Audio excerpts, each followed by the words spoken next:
ક્યારે એવું થયું છે કે સવારે ઉઠો અને ગરદન બસ જકડાઈ ગઈ હોય, એકદમ તીવ્ર દુખાવો, જાણે આખી રાત કોઈએ ગરદન પકડી રાખી હોય? જો આવું થયું હોય તો એમાં કશું નવું નથી. આજે આપણે એવા જ એક સામાન્ય પણ ઘણીવાર ન સમજાતા દુખાવા પાછળના મુખ્ય કારણ એટલે કે લેવેટર સ્કેપ્યુલી સ્નાયુ વિશે બધું જ જાણીશું. જરા વિચારો, સવાર પડી છે, તમે ઉઠ્યા અને તરત જ ગરદનમાં એકદમ તીક્ષ્ણ દુખાવો પડ્યો. ગરદનને આમતેમ હલાવવાનો વિચાર પણ ડરાવણો લાગે છે. અથવા આખો દિવસ કમ્પ્યુટર પર કામ કર્યા પછી ખભા પાછળ જોવું પણ જાણે અશક્ય બની ગયું હોય. જો આમાંથી કંઈ પણ જાણીતું લાગતું હોય તો આ માહિતી તમારા માટે જ છે. તો આ દુખાવાને બરાબર સમજવા અને દૂર કરવા માટે સૌથી પહેલાં એ જાણવું જરૂરી છે કે તે અનુભવાય છે કેવો. ચાલો એ સંકેતો પર એક નજર કરીએ જે આપણને બતાવે છે કે સમસ્યા લેવેટર સ્કેપ્યુલી સ્નાયુમાં જ છે. આનું સૌથી મોટું લક્ષણ છે ગરદનની એક બાજુએ થતો સતત દુખાવો. ઘણીવાર તો એવું લાગે કે ખભાના ઉપરના ભાગમાં જાણે કોઈએ ગાંઠ વાળી દીધી હોય. મોટાભાગના લોકો ફરિયાદ કરે છે કે સવારે ઉઠતાની સાથે જ ગરદન એકદમ જડ થઈ જાય છે અને ક્યારેક તો આ દુખાવો ધીમે ધીમે માથા સુધી પણ પહોંચી જાય છે. તો આ બધી તકલીફ પાછળ જવાબદાર કોણ છે?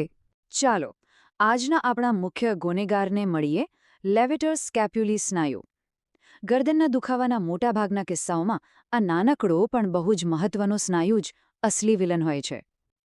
સમજો કે આ આપણી ગરદન અને ખભા વચ્ચે લગાવેલું એક રબર બેન્ડ છે. એ કરોડરજ્જુના ઉપરના મણકાથી શરૂ થાય છે અને સીધો જ ખભાના હાડકાના ઉપરના ખૂણા સાથે જોડાય છે. આ એનું જે લોકેશન છે ને, એના કારણે જ એના પર સતત ખેંચાણ અને તણાવ આવતો રહે છે. હવે જુઓ, આ સ્નાયુ ભલે નાનો લાગે પણ એના કામ બહુ મોટા છે. ખભા ઉચકવા હોય, ગરદનને એક બાજુ નમાવવી હોય કે પછી પાછળ જોવા માથું ફેરવવું હોય, આ બધી જ હલનચલન માટે લેવેટર સ્કેપ્યુલી જવાબદાર છે અને એટલે જ એના પર આટલું બધું દબાણ રહે છે. પણ સવાલ એ છે કે જો આ સ્નાયુ આટલો જરૂરી છે તો પછી એ આટલી બધી સમસ્યાઓનું કારણ કેમ બને છે? વેલ, જવાબ મોટે ભાગે આપણી રોજિંદી આદતોમાં છુપાયેલો છે, જે આપણે કદાચ જાણતા અજાણતા કરતા હોઈએ છીએ. આપણે બધા જ આમાંથી કોઈને કોઈ ભૂલ તો કરીએ જ છીએ.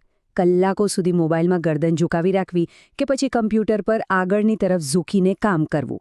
જ્યારે સ્ટ્રેસમાં હોઈએ ત્યારે ખબર પણ ના પડે અને ખભા કાન સુધી ખેંચાઈ જાય. અને પેલી ભારે બેગ જે આપણે હંમેશા એક જ ખભા પર લટકાવીએ છીએ, આ બધી જ આદતો સીધી રીતે લેવેટર સ્કેપ્યુલી પર સતત ભાર નાખે છે અને છેવટે એ થાકીને દુખવા લાગે છે.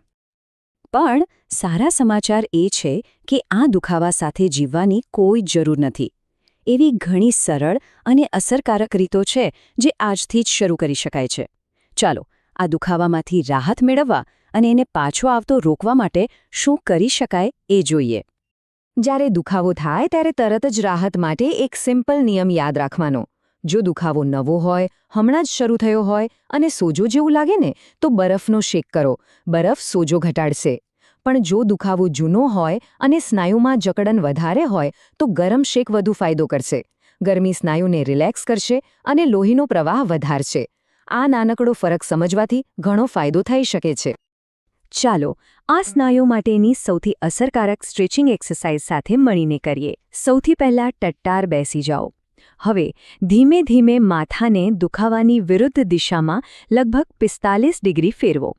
પછી તમારી નજરને નીચે બગલ તરફ લઈ જાઓ.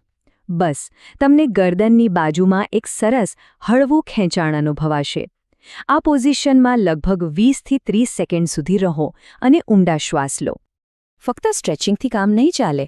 લાંબા સમયની રાહત માટે સ્નાયુને મજબૂત બનાવવો પણ એટલો જ જરૂરી છે. ચિન ટક્સ આના માટે બેસ્ટ કસરત છે. બસ એટલું વિચારો કે તમે ડબલ ચિન બનાવી રહ્યા છો. તમારી દાઢીને સીધી પાછળની તરફ ખેંચો. હા, થોડું વિચિત્ર લાગે છે, પણ આ કસરત ગરદનના ઊંડા સ્નાયુઓને મજબૂત કરે છે, જે સાચી મુદ્રા માટે ખૂબ જ જરૂરી છે. બીજી એક બહુ જ સારી કસરત છે સ્કેપ્યુલર રિટ્રેક્શન. આનાથી પીઠનો ઉપરનો ભાગ મજબૂત બને છે, જે ખભાને આગળની તરફ ઝૂકતા રોકવામાં મદદ કરે છે. બસ તમારા ખભાના પાછળના જે બે હાડકાં છે એને એકબીજાની નજીક લાવવાનો પ્રયત્ન કરો. 5 સેકન્ડ માટે પકડી રાખો અને પછી રિલેક્સ કરો. યાદ રાખો, કસરત તો સમીકરણનો માત્ર એક ભાગ છે. અસલી ફરક તો રોજની નાની નાની આદતો બદલવાથી પડશે. તમારી કમ્પ્યુટર સ્ક્રીનને થોડી ઊંચી કરો જેથી તે આંખના લેવલ પર રહે. મોબાઈલ વાપરતી વખતે ફોનને ઉપર લાવો, ગરદનને નીચે નહીં. અને હા, પેલા એક ખભાવાળા પર્સ કે બેગને બદલે બેકપેક વાપરવાનું શરૂ કરો. આ નાના ફેરફારો લાંબા ગાળે મોટી રાહત આપશે. હવે મોટાભાગના કિસ્સાઓમાં આ ઘરેલું ઉપચાર અને કસરતથી આરામ મળી જશે.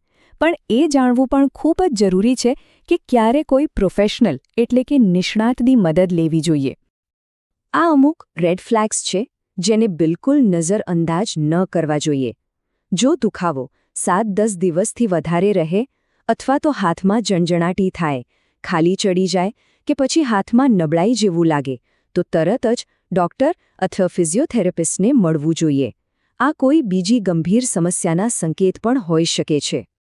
તો છેલ્લે બસ એટલું જ કે લેવેટર સ્કેપ્યુલીના દુખાવામાંથી મુક્તિ મેળવવાનો રસ્તો છે ધીરજ અને નિયમિતતા. આ કોઈ જાદુ નથી, આ તો બસ સાચી મુદ્રા અને રોજ થોડી સ્ટ્રેચિંગ જેવી સારી આદતો કેળવવાની વાત છે. આનાથી ફક્ત અત્યારનો દુખાવો જ નહીં મટે, પણ ભવિષ્યમાં એ પાછું આવશે પણ નહીં. તો આ બધી માહિતી પછી વિચારવા જેવો પ્રશ્ન એ છે કે પોતાની ગરદનને સ્વસ્થ રાખવા માટે આજથી જ એવી કઈ એક નાની પણ મહત્વની આદત છે જેમાં સુધારો લાવી શકાય.